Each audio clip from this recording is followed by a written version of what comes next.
안녕하십니까. 오늘은 대출에 대해서 좀 알아보도록 하겠습니다. 대구에 아파트를 구매하시거나 뭐 기타 지역에 아파트를 구매할 경우에 사실 대출 부분이 온전히 본인 자금으로 이렇게 모두 아파트를 구매하시는 분은 잘 없으시라 이렇게 보고, 간혹이죠. 뭐 상담이나 문의 메일로 뭐 대출도 문의 주시는데, 제가 볼 때는 은행에 알아보는 게 가장 좋기는 한데, 최근에 카카오뱅크에서 뭐 출시 뭐 이야기도 있습니다만은 아직까지는 지방 같은 경우는 카카오뱅크를 이용할 수는 없습니다. 그 내용도 같이 한번 보면서 알아보도록 하겠습니다. 대출은 제가 볼 때 있죠. 한국주택금융공사를 이용하는 게, 물론 다주택자분은 해당이 안 되겠죠. 근데 무주택인 상태에서 집을 하나 구매했을 경우에 한국주택금융공사 모기지론을 이용할 경우에는 6억 이하가 대출이 되죠. 이것도 조금 이따가 시뮬레이션을 해가면서 어떻게 하면 한국주택금융공사를 이용해가지고 고정금리로 얻는지, 지금 주택금융공사에서 대출 이자는 몇 프로 되는지 같이 한번 홈페이지를 통해서 알아보도록 하겠습니다. 어제 카카오뱅크에서 뭐 저리로 대출한다 하는데, 지금 서울, 경기도, 인천 지역을 우선적으로 하고 점차 확대하겠다 하는 겁니다. 그래서 지금과 같이 금리 상승이 예견된 경우에는 변동금리보다는 고정금리를 이용하는 게 예측 가능한 그런 일상을 접하는 데는 반드시 고정금리를 하는 게 좋습니다. 그래서 고정금리를 해서 대출은 최대한 길게 그렇게 고정금리로 하는 게 좋습니다. 그래서 한 3년 정도, 뭐 2년이나 3년 정도 있다가 금리가 다시 인하되면 대환을 이용해 가지고 본인이 대출 받은 금액, 예를 들면 한 3억 정도 되시면 3년 뒤에 지금 현재 대출 이자가 만일에 3.4%다. 3년 뒤에 3.0%가 되었다. 그러면 본인이 3억 정도 대출 받았으면 그것을 다시 대환이라고 하죠. 3억이라는 금액을 3.4%에 받았으면, 자, 이것을 갚고 반환하고 3년 뒤에 3억을 3.0%로 다시 받는다 이거죠. 이걸 대환이라 합니다. 서류만 몇 가지 첨부하면 은행에서 알아서 3.0% 해가지고 원금 이자 이렇게 해줍니다. 그래서 일반적으로 길게, 최대한 길게 한국주택금융공사에는 40년까지 대출을 해주죠. 40년까지 고정금리로, 자, 그렇게 해줍니다. 이 방법이 제가 볼 때는 가장 무난하지 않나 그런 생각이 들죠. 40년 했을 경우에는 한국주택금융공사에서는 최대 아파트 금액이 6억 이하입니다. 자, 6억 이하인 아파트만 해줍니다. 최대 대출 금액은 3억 6천까지 이렇게 해주는 걸로 지금 정책이 시행되고 있습니다.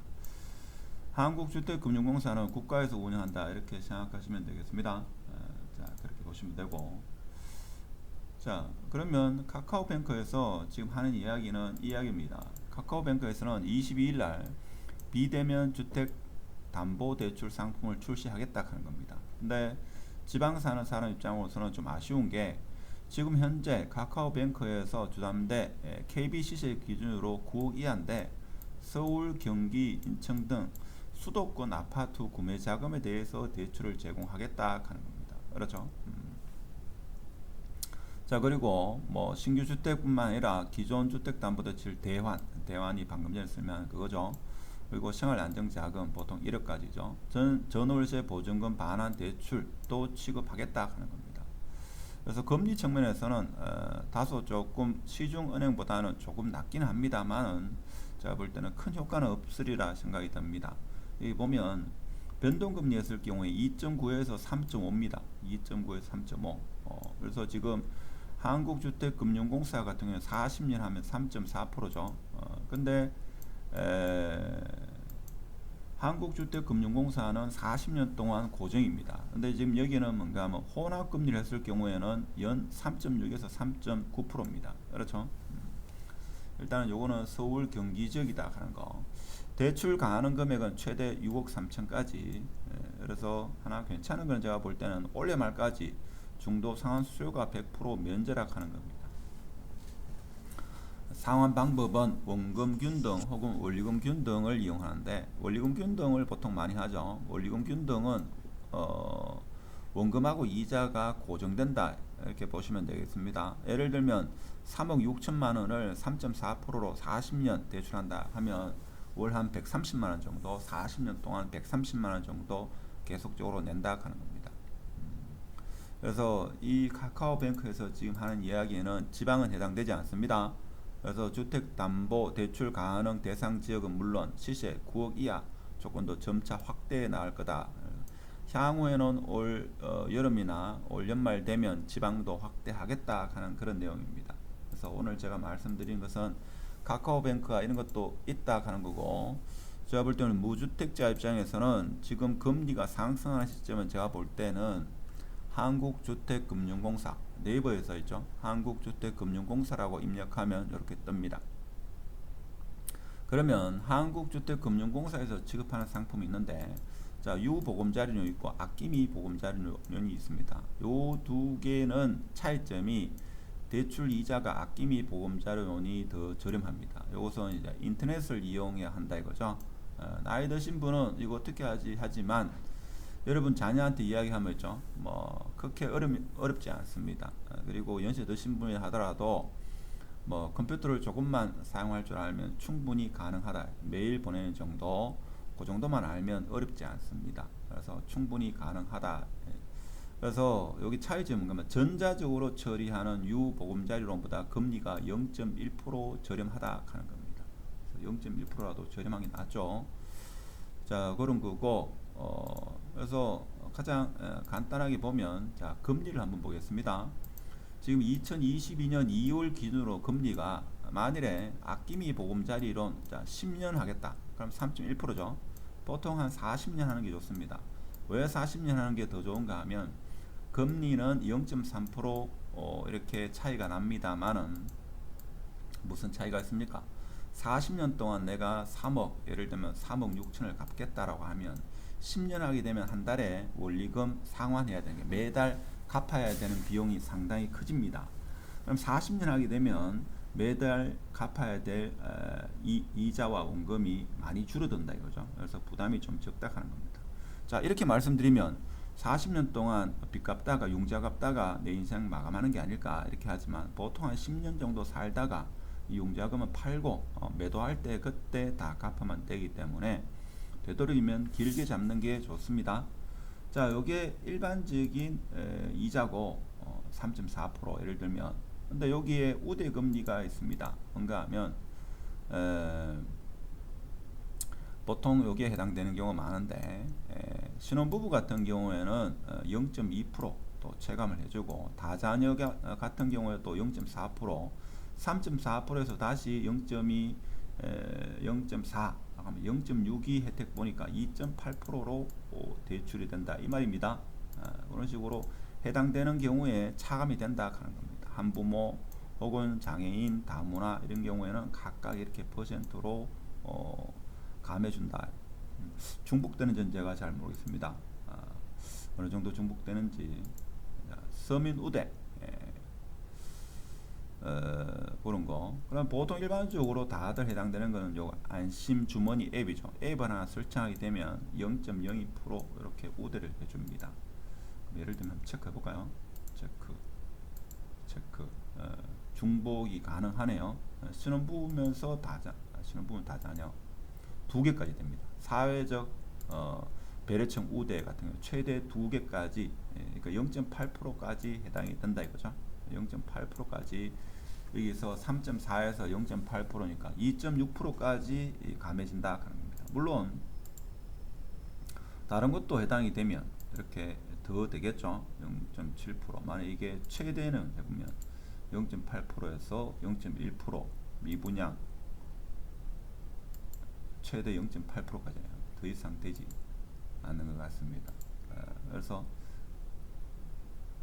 이건 0.8% 하면 1%까지 이렇게 되는 경우는 극히 없겠죠. 극히 없습니다. 극히 없다.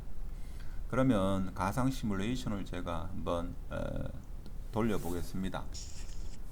예상 대출 조회 자, 예상 대출 조회에 보면 자, 아낌이 보금자리론 선택하고 자, 일반 보금자리론 하겠습니다. 더 나은 보금자리론 혹시 이금융권이나 뭐 일시 상환 주택 담보대출 이용 중인 경우에, 그러니까 이금융권에서 대출을 고금리로 받고 계시는 경우에 더 나은 보금자리론 이거 대출 가능 금액을 3억 6천으로 보겠습니다.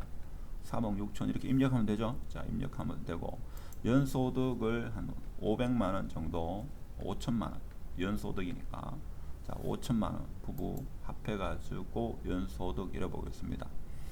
만 19세 미만 자녀 한 자녀라고 보고 신혼부부는 아니다. 자, 만기 일시 상환 비율, 자, 이건 상관이 없고, 자, 대출 상환 방식의 원리금 균등 상환, 그러니까 매달 일정하다 이거죠. 대출 기한은 40년 하겠습니다. 그 다음에 대구 뭐 부산 할 것 없이 대체적으로 광역시 같은 경우 조정 대상 지역이기 때문에 예하겠습니다. 자, 그리고 일시적 2주택 여부 되어 있는데 아니요, 한 주택만 매수할 경우, 자, KB 시세는 한 6억까지만 되는 걸로 알고 있습니다. 자, 6억 이렇게 했습니다. 최저층은 아니고 소액 임차인 없고 아파트 주택 유형은 아파트입니다.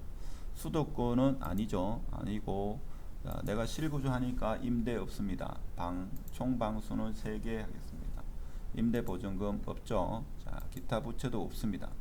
그 다음에 MCC 여부 요거는 뭐 크게 해당되는 경우 없는데 소액 임차 이것도 없다. 이용 안 함 이렇게 하겠습니다. 자, 이렇게 해가지고 조회하겠습니다. 조회하면 이제 예측이 되는 거죠. 방금 내가 선택한 게 맞는가 보겠습니다. 40년이고 그래서 대출 이자는 3.4%입니다. 3억 6천을 대출 내고 거치 기한은 없습니다. 4년 하게 되면 40년 하게 되면 없는 걸로 알고 있는데, 그래서 주택 가격은 6억입니다. 연소득은 5천만 원, 원리금 균등입니다. 자, 그렇게 되면 한 달에 얼마를 갚아야 되냐? 자, 이렇게 되는 거죠. 그래서 DTI는 32.95, LTV는 60% 이렇게 됩니다. 체감식은 처음에는 원금하고 이자를 많이 내다가 나중에 점차적으로 줄어드는 건데, 물론 나중에 생각하면 이게 괜찮을 수 있겠습니다만 처음 원금하고 이자가 너무 높기 때문에 월 168만원 정도 내다가 나중에는 75만원까지 떨어진다 하는 겁니다. 40년 동안 총 이자가 2억 4,500입니다. 이렇게 생각하면 이 이자를 2억 4,500씩 내나 이렇게 보지만 40년 뒤에 6억짜리가 최소한 아무리 물가가 오르지 않는다 하더라도 12억 이상은 충분히 되겠죠. 그렇게 보셔야 됩니다. 자, 그렇게 보면 되고, 자, 그리고 원리금 균등은 뭔가 하면 원금하고 이자가 같다 하는 겁니다. 그러니까 원금하고 이자 합해 가지고 매달 갚아야 되는 비용이 137만 3,099원이라고 일정하다 이거죠. 한 140만원 정도, 정확하게는 137만원 정도 매달 원금하고 이자를 갚는다 하는 겁니다. 그럼 여기 보면 자, 이자는 처음에는 이자가 높고 이자를 많이 내고 원금은 적게 내고 나중에는 이자가 적고 원금이 많아지는 거죠. 어떻게든 간에 매달 내는 거는 같다 합니다. 이것이 원리금 균등 분할 상환하는 겁니다. 자, 그렇고, 자, 그렇게 되면 지금 여기 보면 매달 137만 3,099원입니다. 원금은 43만원, 이자는 93만원 이렇게 되죠. 자, 그리고 자, 10년 단위로 보면 이게 40년이니까 120, 뭐 아무거나 적겠습니다. 150개월 지나면 자, 요게 원금하고 이자 일치했습니다. 원금이고 이자 이렇게 되는 거죠. 이렇게 되고 세월이 흘러가면 어떻게 되는가 하면 나중에 보면 월 납입금은 같죠. 137만 3,099원 요게 원금이고 요게 이자입니까? 이자 이렇게 되겠죠. 이렇게 됩니다. 하여튼 매달 내는 거는 137만원이다. 이렇게 하시다가 있죠. 잘 모르면 여기 전화번호가 있죠. 여기 보면 콜센터 있습니다. 콜센터 1688. 자, 1688. 개인적으로 여기하고 아무 상관없습니다. 1688에 8114 여기 문의해 보면 상담하는 분이 여성분들이 아주 친절하게 했죠. 해주기 때문에 뭐 하루에 3번씩 전화해도 상관없습니다. 그렇죠. 이분들이 일이 없으면 직장을 그만둬야 되기 때문에. 그렇죠. 그러니까 여러분이 모르는 게 있으면 여기에 전화를 하시면 상세하게 알아봐 줍니다. 그리고 연세 드신 분을 위해서 뭐 주택연금도 있으니까, 주택연금은 6억짜리 있죠. 6억짜리 같은 경우에 여기 보면 주택연금 6억짜리 같은 경우에 예시가 나와 있죠. 여기 보면 여러분이 가지고 계신 주택을 종신 지급형으로 할 경우에 만약 6억짜리를 자 지금 65세 한다. 그럼 얼마입니까 이게? 월 153만원 뭐 이렇게 많이 주네요. 70세 하면 180만원, 이게 너무 많이 주는데 맞습니까? 이렇게 종신토록 지급한다 하는 겁니다. 그래서 70세 부부가 있는 경우에는 3억 주택 기준으로 월 92만원 플러스 국민연금 뭐 한 50만원 이렇게 받으면 뭐 최저 생활비는 충분히 되겠죠. 그래서 부부 중에 한 분이 사망하시고, 제가 알기로는 제가 예전에 해봤는데 사망하시고 나머지 한 분이 요양병원에 입소하더라도 연금은 나옵니다. 자, 그런 것도 있으니까. 그리고 월세를 주는 것도 가능합니다. 그래서 주택 아파트에서 만일에 92만 원이 나오고 임대 월 임대 소득이 한 50만 원 나오고, 그렇게 하면 좀 웬만한데 요양원은 충분히 가능하다 하는 거. 나중에 예전에 제가 영상 올렸는데 주택연금에 대해서는 나중에 한 번 더 제가 설명하는 기회가 있으면 설명해 드리도록 하고, 오늘은 하여튼 뭡니까 제가 대출에 대해서 좀 말씀을 드렸는데, 대출은 지금과 같이 이 금리가 상승이 예견되어 있을 때는 고정금리를 이용하시라. 그래서 주택금융공사를 이용하는 게 아무래도 여러 측면에서는 고정금리가 40년 되는 경우는 없습니다. 자, 이런 경우도 있으니까 참고하시고, 모르면 방금 전에 제가 이야기했던 한국주택금융공사 고객센터에 문의하시면 아주 상세하게 친절하게 설명해 주니까 국가에서 운영하니까 뭐 큰 부담도 없지 않나 싶습니다. 이 정도로 하고 대출을 현명하게 이렇게 이용할 필요성이 있다 하는 거, 아시는 분은 잘 아시겠지만 또 잘 모르시는 분은 이용을 잘 하지 않더라고요. 그래서 간혹 메일이나 상담 오신 분이 묻더라고요. 그래서 오늘 한번 설명을 드려봤습니다. 감사드리고 마치도록 하겠습니다.